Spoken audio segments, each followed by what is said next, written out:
Buen día, vamos a empezar con la explicación del diagrama ER para el proyecto de producción de huevos para la empresa de Saram.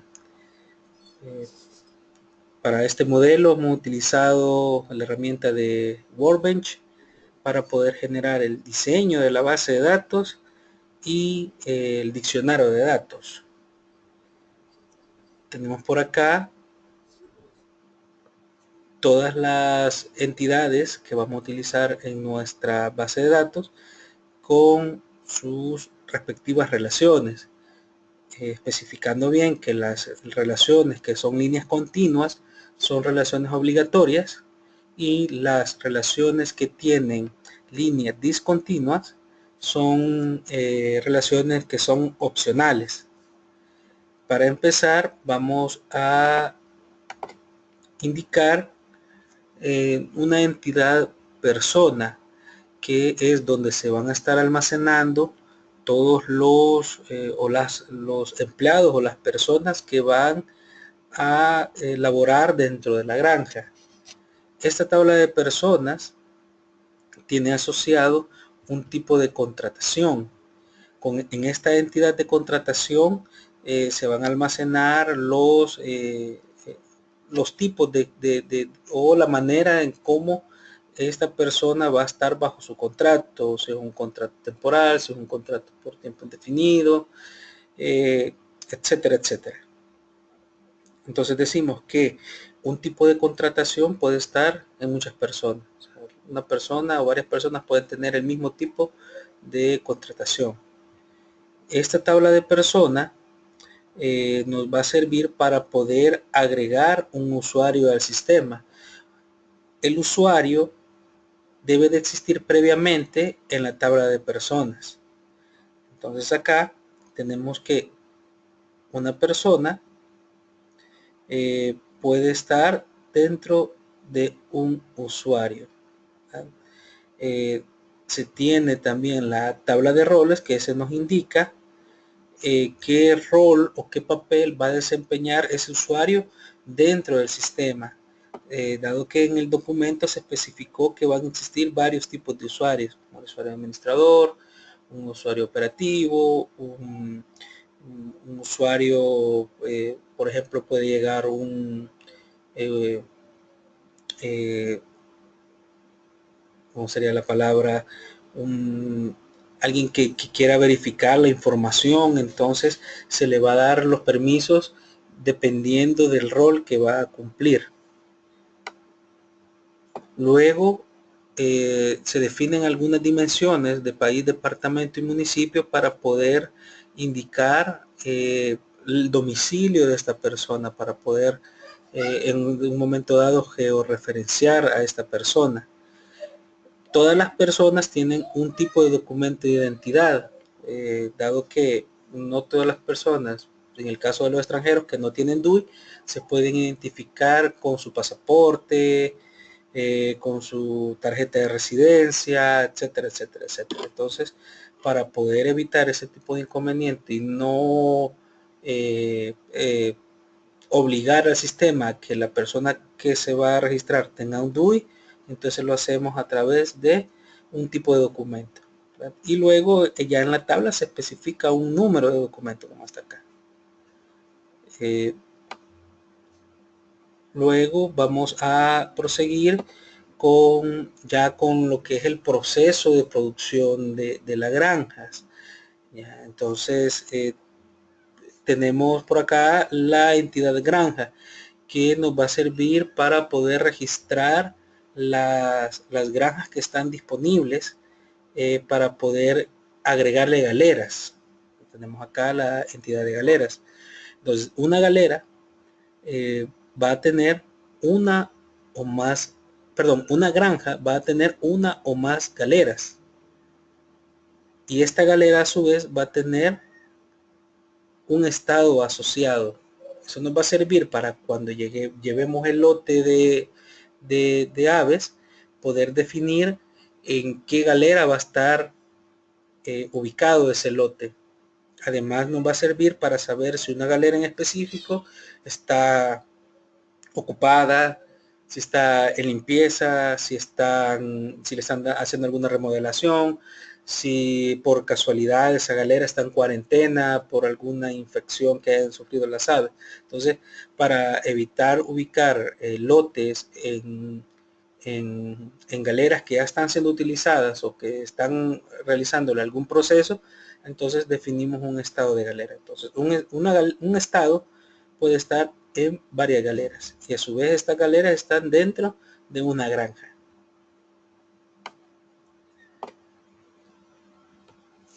Acá se tiene la entidad lote. El lote se indica que es por decirlo así, son las aves, ¿verdad?, que van a estar dentro de la galera. Entonces se recepcionan las aves. Cuando hay una recepción se le indica qué galera va a estar o qué galera va a ser usada para ubicar este lote. Entonces sabemos que una galera puede tener un lote.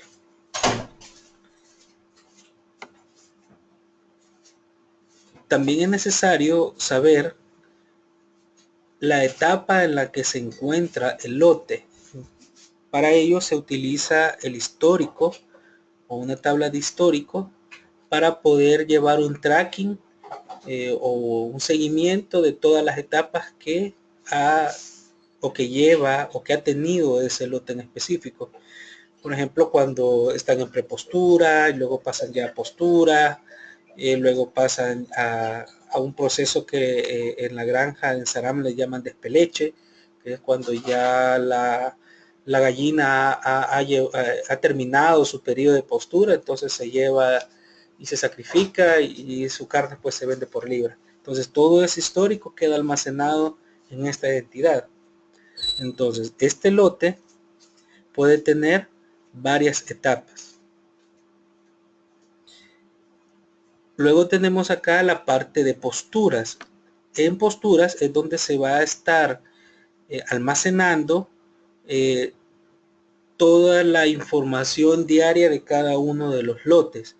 Por ejemplo, cuántos huevos recogieron de un lote en específico, cuál fue la mortalidad o cuántas aves murieron o cuántas aves están vivas de ese lote a una fecha en específica. Entonces se ubica a través de la fecha de postura. Yo puedo saber en determinada fecha cuál fue la producción de ese lote. Entonces decimos que el lote con respecto a la postura es de 1 a mucho. O sea, un lote puede tener muchas posturas. Entonces acá es donde se almacena en realidad en la parte de la producción de huevos. Va a quedar el detalle de cada uno de los lotes. También es necesario poder saber qué tipo de ave voy a estar almacenando en cada una de mis lotes. Puede ser que la empresa tome que para temporada navideña, en vez de ubicar gallinas, pueda comprar, por ejemplo, pavos, ya sea para su venta o para su postura. Y si no le ubicamos o no indicamos, o mejor dicho, si dejamos fijo que el sistema solamente con gallinas va a trabajar y en un momento dado la empresa quiere hacer algún cambio de mercado, entonces el sistema pues ya no sería utilizable. Entonces cuando agregamos esta tabla, la parte de la raza y la especie, entonces es factible que si quieren utilizar otro tipo de ave, lo puedan hacer, ¿verdad?, con el mismo sistema. Entonces definimos que aquí está la especie, que si es gallina, que si es pavo, que si es otro tipo de ave, y acá su raza, ¿verdad?, que ya sería la raza específica de esa especie de ave. Entonces, esta tabla está relacionada, tanto la de raza como la de especie, está almacenada con el lote. Entonces al lote se especifica qué especie y qué raza van a tener asignadas. En la postura se va a especificar también cuál es el tipo de huevo que se produjo. Sabemos que los huevos, por su tamaño, o por su color, o por su estado, pueden ser clasificados. Saram tiene una segmentación de huevos que van desde el piwi, que es el más pequeño, pasando por el grande, que es un tamaño más o menos normal, el que se vende en toda tienda, y los jumbos. Los jumbos son huevos con una dimensión bastante grande, casi el doble o el triple de un huevo normal que se vende en una tienda. También están los huevos quebrados, que por algún motivo se quiebran. Entonces estos huevos generalmente son utilizados para repostería. Se los venden a los panaderos, sobre todo las yemas de los huevos que ya vienen quebrados de su postura. Entonces sabemos que un tipo de huevo va a estar en muchas posturas. Y acá tenemos la etapa del lote, ¿verdad? El lote, por ejemplo, puede estar en prepostura, puede estar en postura, puede estar en X cantidad de etapas.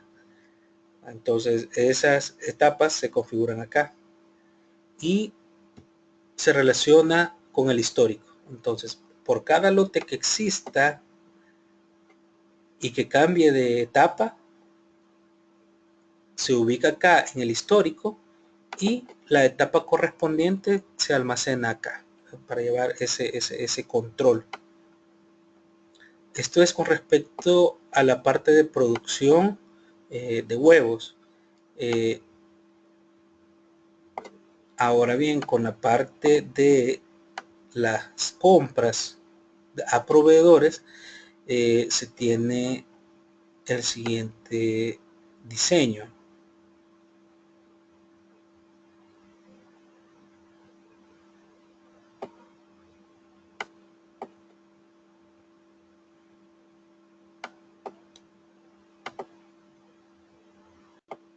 Entonces continuamos con la parte del proceso de compras, en donde se debe de especificar los proveedores. Entonces tenemos acá la tabla de proveedores.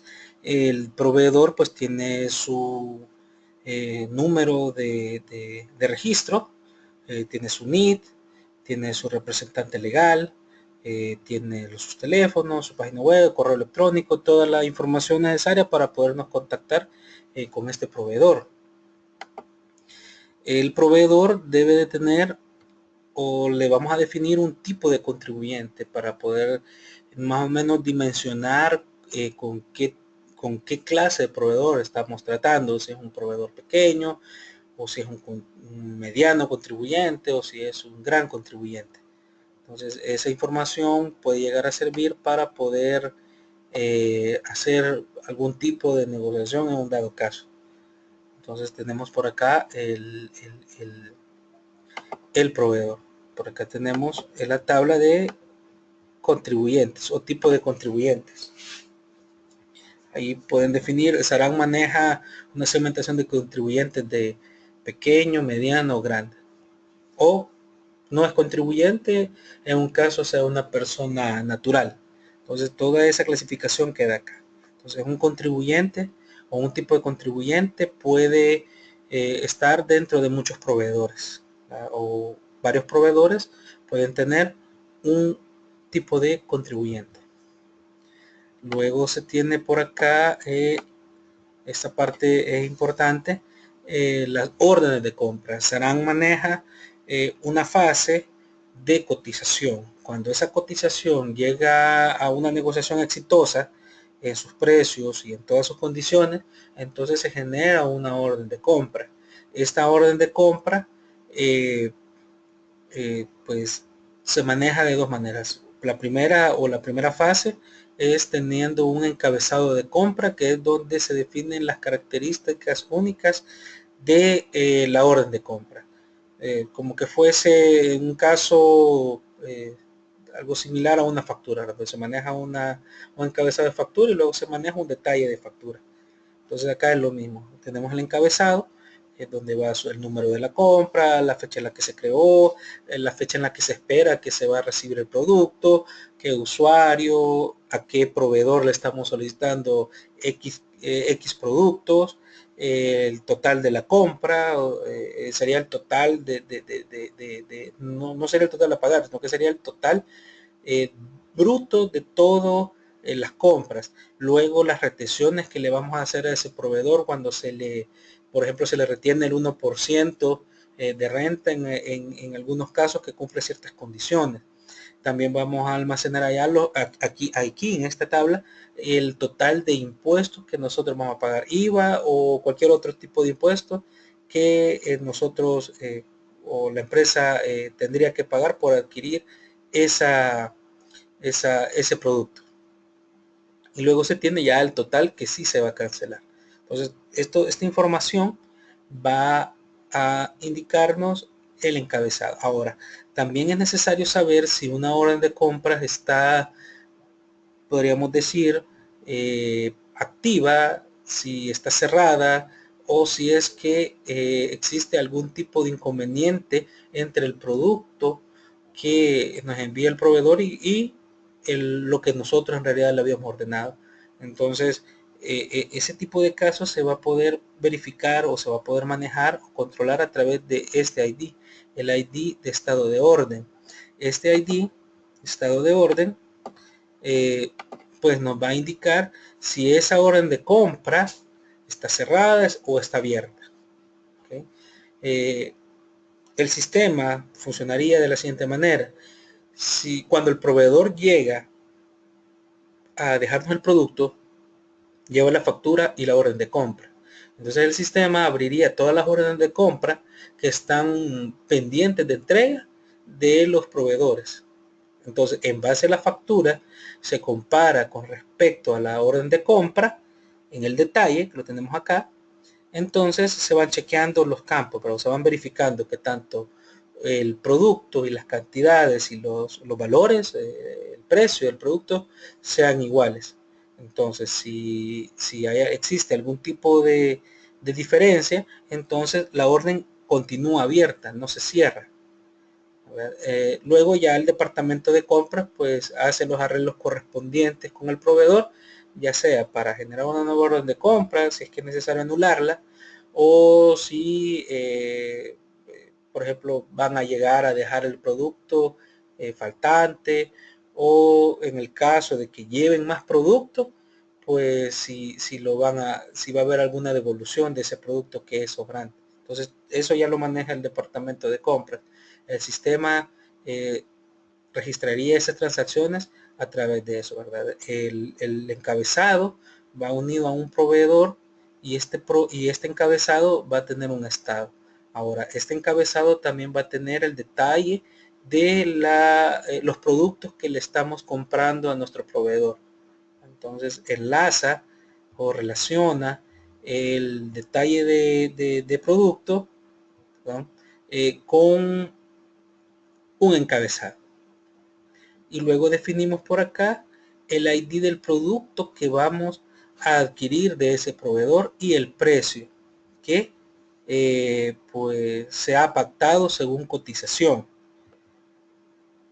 Para poder obtener la información del producto a través del ID se genera un catálogo de productos. Acá están todos mis catálogos o dentro del catálogo están todos mis productos. Si fuese comida para ave de alguna marca X, si fuese algún tipo de cualquier otro tipo de insumo que yo voy a necesitar, entonces se define acá, ¿verdad? En este catálogo. Igual vamos a poder controlar aquellos productos que según la apreciación, ¿verdad?, del personal de compra, si ese producto ya está desfasado, si ya no está en uso, está obsoleto o si está activo, está vigente. Entonces eso lo vamos a controlar a través de esta tabla, del estado de producto. por medio de este ID. Entonces, esta tabla de producto puede tener puede estar en muchos productos.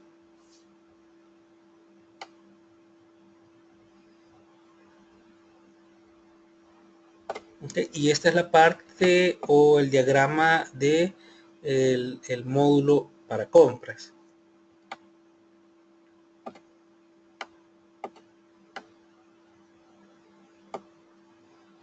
Y acá tenemos la parte del módulo de facturación o de ventas. Entonces tiene un catálogo de clientes, ¿ya? Con todas sus atributos, y este cliente puede tener un periodo de crédito. Saran maneja para ciertos clientes ciertos periodos de crédito. Por ejemplo, algunos clientes les vende el crédito para 15 días, para 30 días, para 90 días, para 120 días, etcétera, etcétera, etcétera. Entonces, para saber si un cliente es sujeto a crédito, pues se controla a través de esta tabla. Entonces, muchos clientes pueden tener un periodo de crédito o pueden estar habilitados a crédito.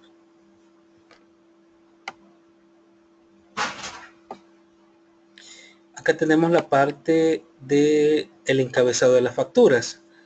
Por cuestiones de tiempo, solo indicamos los campos con los cuales se va a relacionar la factura. En este caso, el encabezado de la factura llevaría su número de factura, y pues, claro, un cliente puede tener muchas facturas generadas. Entonces, a cada factura se le genera un detalle en donde van a ir especificados los productos que nuestro cliente nos está comprando. Y esta obviamente pues está enlazada también a nuestro catálogo de productos. Luego tenemos por acá la parte del almacenaje de nuestros productos. Entonces, definimos una bodega. Esta bodega puede tener un tipo de bodega porque puede ser una bodega para insumos, o sea, todos los productos que nosotros le compramos a nuestros proveedores pueden ir almacenados a una bodega específica que es especialmente para eso, ¿verdad? Para guardar nuestro insumo. O pueden existir también bodegas que nos van a servir para poder almacenar nuestra producción. O sea, lo que nosotros producimos se van a una bodega que está destinada para ese fin en específico. Entonces se define acá la bodega. Ahora, esta bodega puede tener bastantes o muchos estantes. Los estantes son los espacios que están dentro de la bodega que sirven para ir clasificando o ir ubicando físicamente cada uno de los productos. Ahora, estos estantes ya, es donde se van a ir a almacenar. Entonces, dentro del sistema, este estante se va a aumentar o va a crecer cuando nosotros generemos una postura. Entonces, cuando nosotros almacenemos nuestra postura, le vamos a indicar a qué estante va a estar o en qué estante va a estar ubicado. Y esos estantes se van a reducir o van a disminuir en su producto cuando se genere una factura. Entonces, nuestra factura se va a definir de qué estante se va a sacar la mercadería que nosotros estamos vendiendo. También va a aumentar su cantidad cuando generemos una compra, una orden de compra. Cuando ya se verifica que el producto está correcto según una orden de compra, entonces se va a definir en dónde se va a ir a almacenar ese producto. Y pues ese es el diagrama entidad de relación de nuestra base de datos para el sistema para control de producción de huevos. Buen día. Muchas gracias.